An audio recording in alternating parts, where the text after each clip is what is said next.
Trying to build anything at all here in Ghana, West Africa, isn't easy. Trust me, I know. However, with God, hard work, and perseverance, anything is possible, including building a legacy here in Ghana.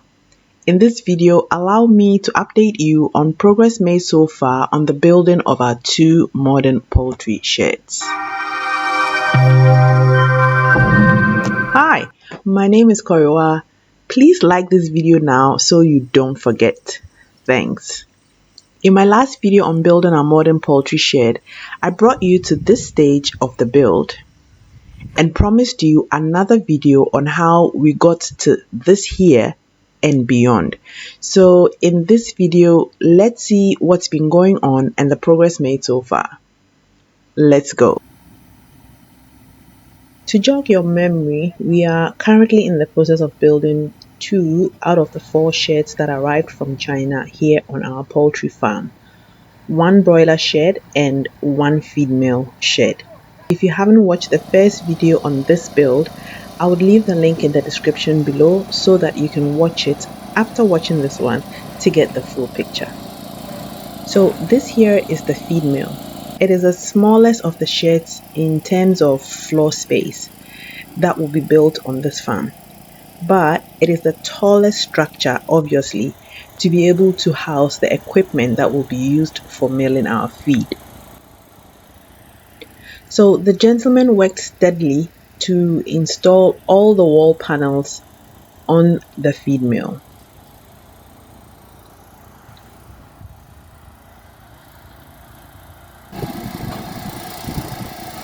Over on the broiler shed, after the roofing sheets were installed, it was time to do the short block walls.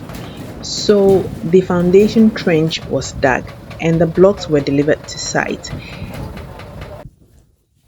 And soon the dwarf wall was all constructed in both the broiler and feed mill sheds. Then it was time to fill in the flooring. This stage required a lot of sand, so a lot of it was delivered to site. This part was very nerve-wracking. Initially, we had planned to do the filling and leveling of the sand with manual labor, and so it was necessary to tip the sand as close to the shed as possible so that it would be easy for the men to wheel the sand into the shed.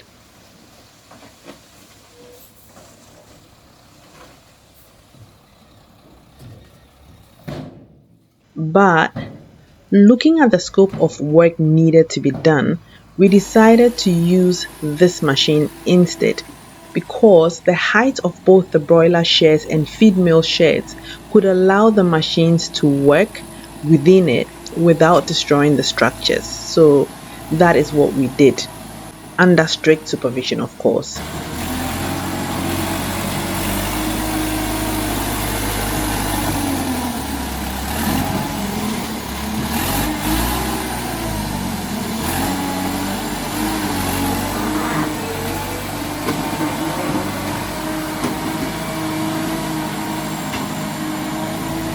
We first tackled the broiler shed and then the same was done in the feed mill shed.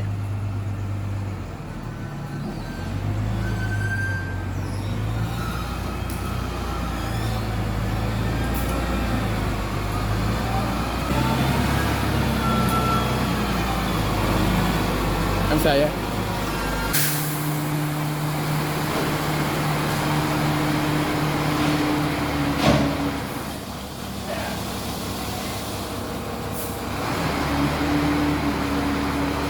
A lot of people have asked a lot of questions, and I will be answering all those questions. However, as the build hasn't been completed yet, there are some questions, for example, questions on pricing that I can't answer yet. So rest assured, all of your questions will be answered in another video in due course.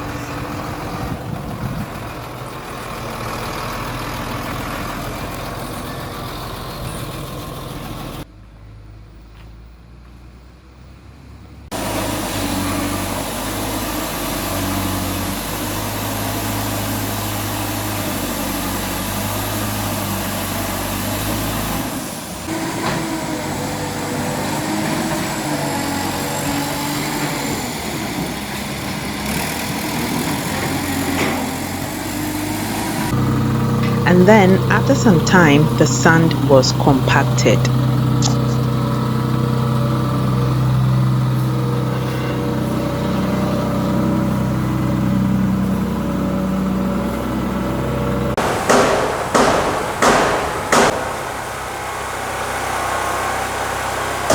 Now, after the sand was filled and leveled and compacted, work continued on fixing of the panels, and soon the feed mill looked something like this.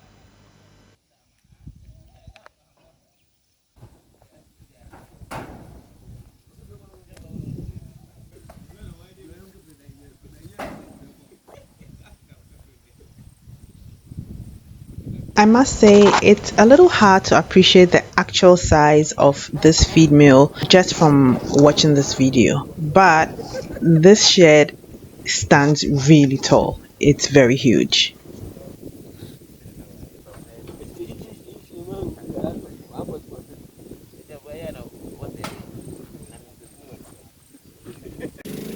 The broiler shed, on the other hand, has open sides with wire mesh going all around it.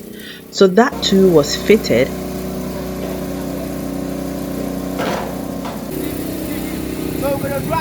and soon the broiler shed looked like this.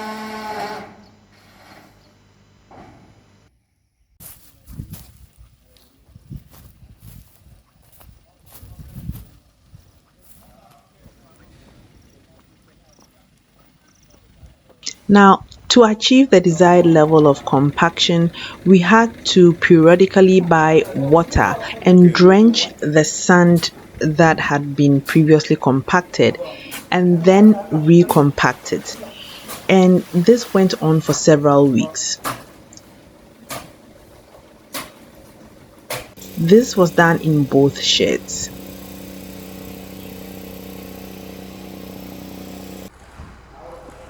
So once the desired level of compaction had been achieved, it was time for the concrete flooring to go in.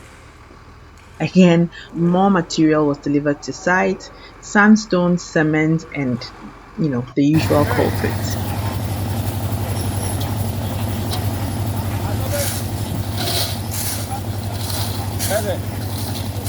But first, steel benders needed to place the iron rods on the floor,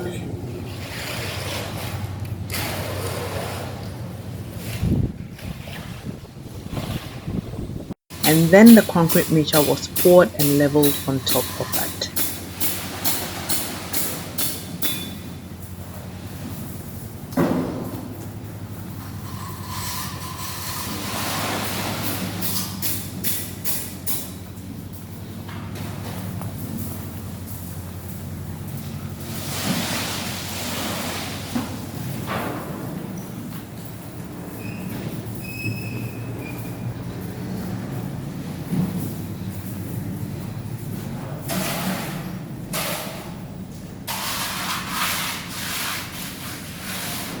The same process was also happening over in the broiler shed.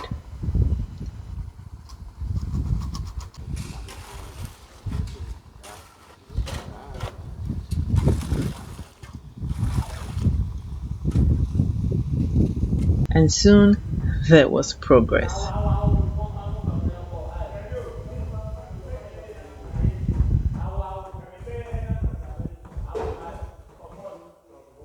And progress in the feed mill sheds too.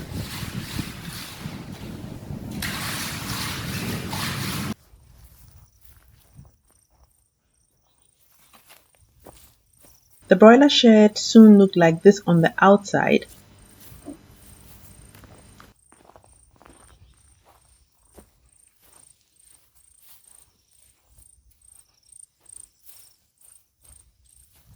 and like this on the inside.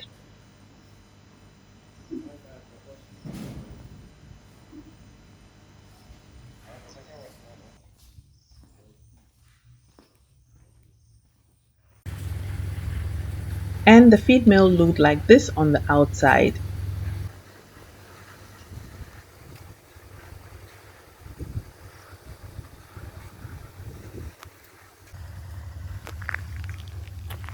and like this on the inside.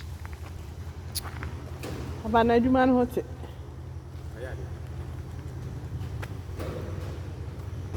Oh, I be abakwan.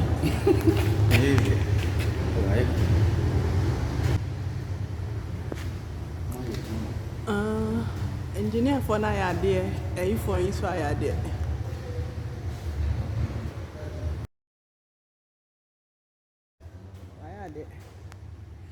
At this stage, we had earned the right to ooh and ah. It was a lot of hard work and dedication, but my wonderful team and I got there in the end.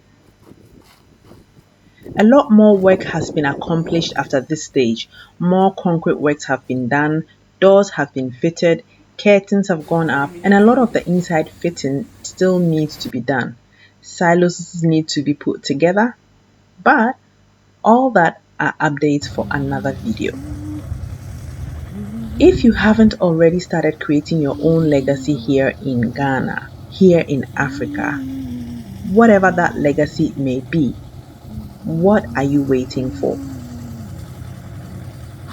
Like this video and subscribe to the channel, and I would see you in the next.